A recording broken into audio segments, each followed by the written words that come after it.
It has been nearly 2 decades since the tragedy.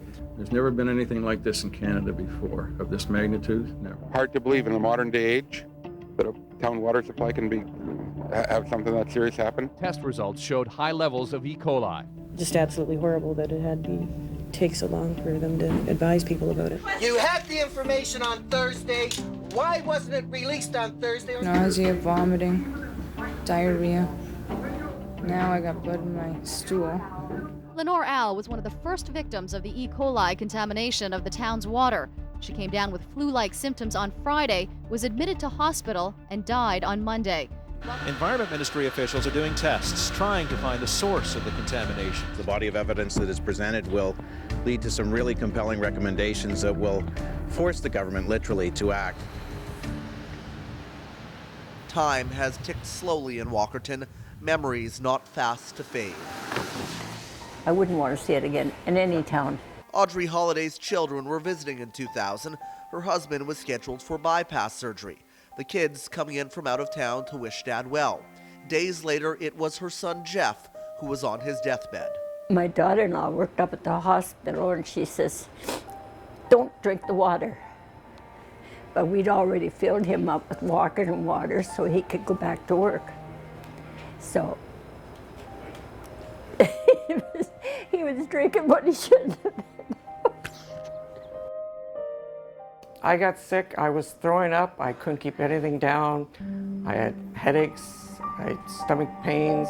I ended up having a double transplant of my kidney and pancreas. And then 5 years later, after having the transplant, my small and large intestines, or my bowels, removed because it was all infected with E. coli. This is Well 5, and where the worst E. coli outbreak in Canadian history began. Manure from a nearby farm seeped into the water system here, making 2,300 people sick and killing 7.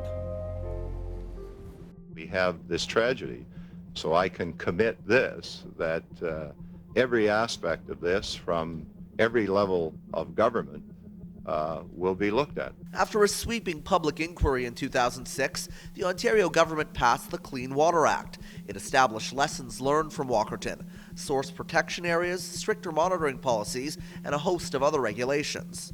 Late last year, this from the Ford government. The days of job-killing regulatory burdens getting in the way of businesses, they're done, they're gone. Bill 66, a massive act put forward to cut red tape. If passed, the province, developers, and municipalities could, in theory, bypass some regulations if a potential development would bring jobs and an economic benefit. The lesson that was learned was that these things can happen.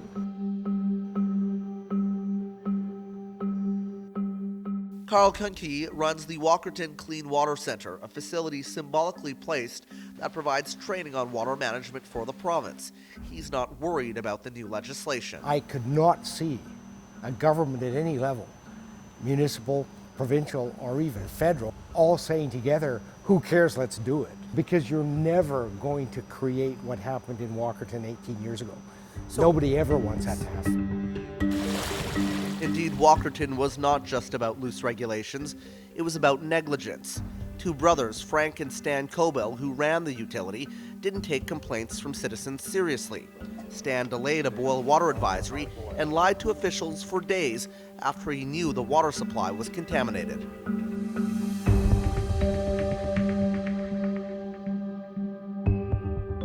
Back at Well 5, Bruce Davidson is concerned.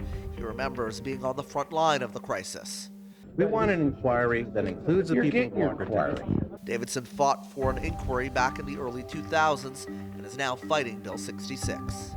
I don't think another Walkerton is necessarily around the corner, but what happens is Walkerton took 20 years to develop. And if you chip away at the protection and the precautions and the practices that we put in place, then you are leaving yourself in a vulnerable situation where you're ignoring the information before you about the threats. Jeff and Audrey Holliday are worried too. While others might forget, they simply can't. It's a small town. Everybody knows everybody. And when your neighbor gets sick and the next thing you know you're at the funeral home with them, it's kind of hard.